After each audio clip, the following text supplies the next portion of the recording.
Hello, YouTube. This is the Game Philosopher, and today I'm going to be talking about a little thing that's kind of uncertain. So, imagine trying to sleep, and when you're sleeping, you forget to lock the door. Luckily, by chance, you end up waking up. And when you wake up, you lock the door, and you watch the television or read a book for a while trying to force yourself to sleep. But you start hearing a loud banging on the door.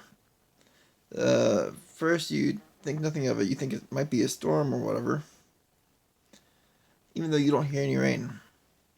But it could still be a storm in the distance. Um, but as you keep watching TV, you keep hearing this instant pounding. Like, it's very, very, way too much. So,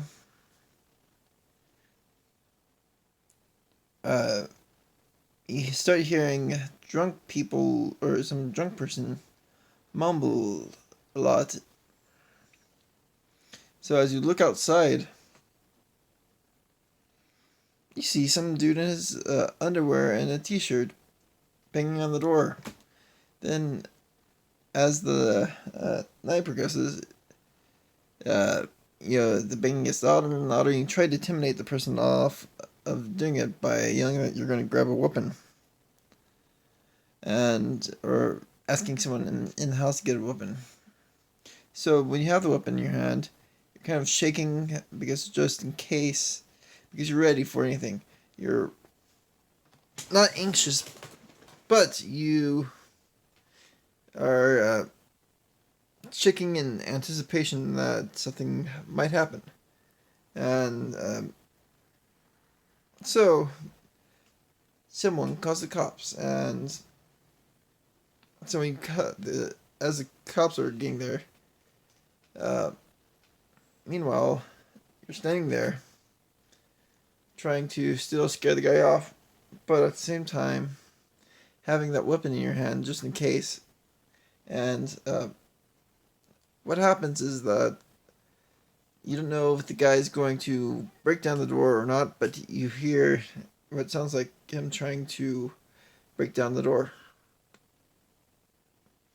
Now, right here, imagine, if you can, you're uncertain. You don't know if he has a weapon or not. But you could reason from it that if he has a weapon, it's not something like a gun because he could blow through the door with ease.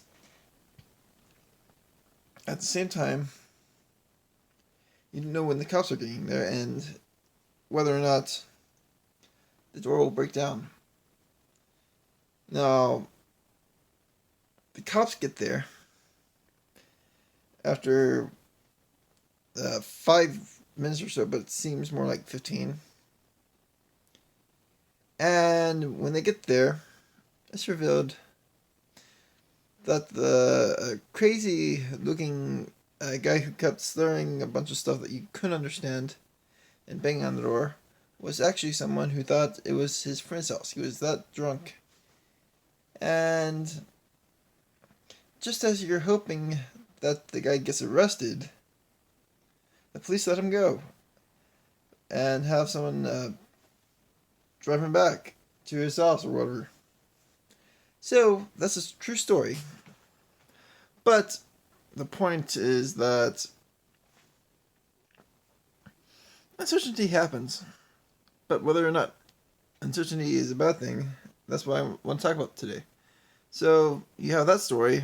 You have another story where, imagine riding a roller coaster.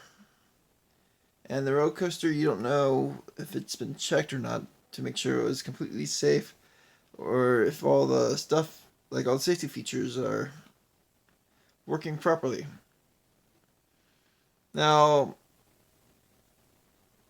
or rather, let's make it more interesting, that a portion of the roller coaster may or may not be working properly. That there are people who may end up seriously injured or dead from this roller coaster that's going upwards and down and probably even looping or whatever. So you get on the roller coaster, you put on your seatbelt, and it starts taking off. As it goes up the hill, you have more and more anticipation. You're kind of excited for the going down the hill, but at the same time, knowing that there's a possibility that your safety gear might fail you.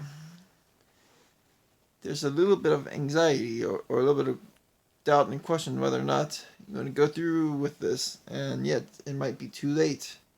So, what do?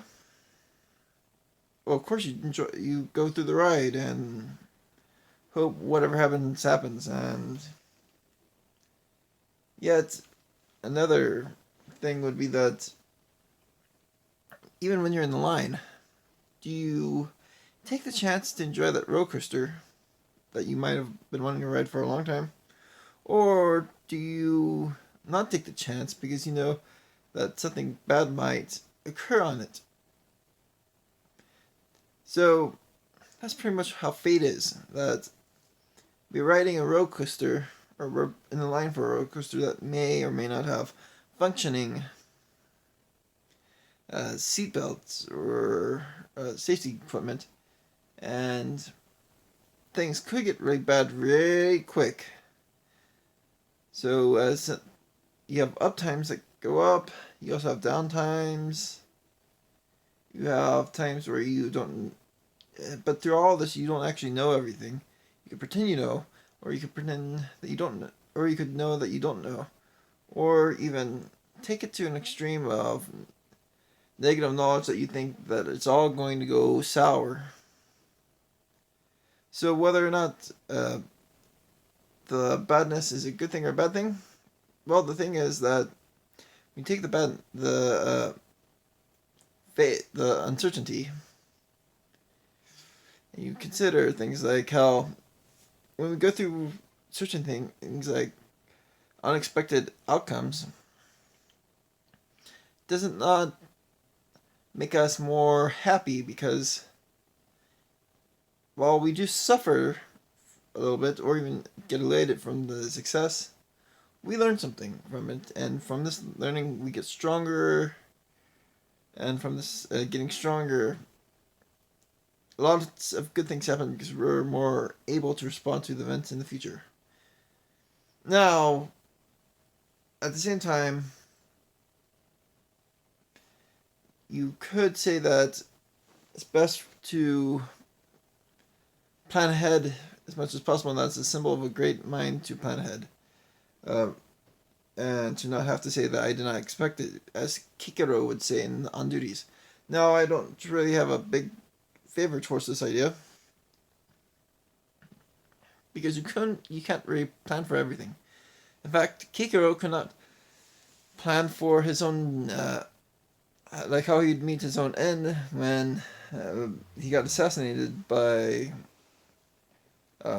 one of his political rivals, which I think was traditionally attributed to Mark Antony, sending someone to execute him. But you take this idea that you can't plan for everything. Well, the fact is you can't. So is planning actually good in uncertainty? Well, yes and no, because you only can plan for so much. Then you have the element that is the darkness, the uncertainty. You can't see anything, but there is a way, though, to say that the uncertainty there is not so harmful. So, for example, we know that death will come eventually, but we don't know the exact hour. Now, let's say a doctor tells us that we're going to die in a few months because we have a very, very bad disease. Now, there are two options we can do. We could either say, well, my life was a good run, so I'm pretty much ready to go if needed. Or we could say, poor me. Why must I suffer? Well, yeah, why must you suffer? You don't have to suffer. You could always accept that certain things are outside of our control. And in this acceptance, we know that whether or not things are going to go great for us or bad for us, well, the uncertainty doesn't really matter because, while you can plan for so much, the ultimate end is not in our control, and so we must see that uncertainty is not necessarily a bad thing, really, but just something that has to be dealt with through acceptance, and since it's natural and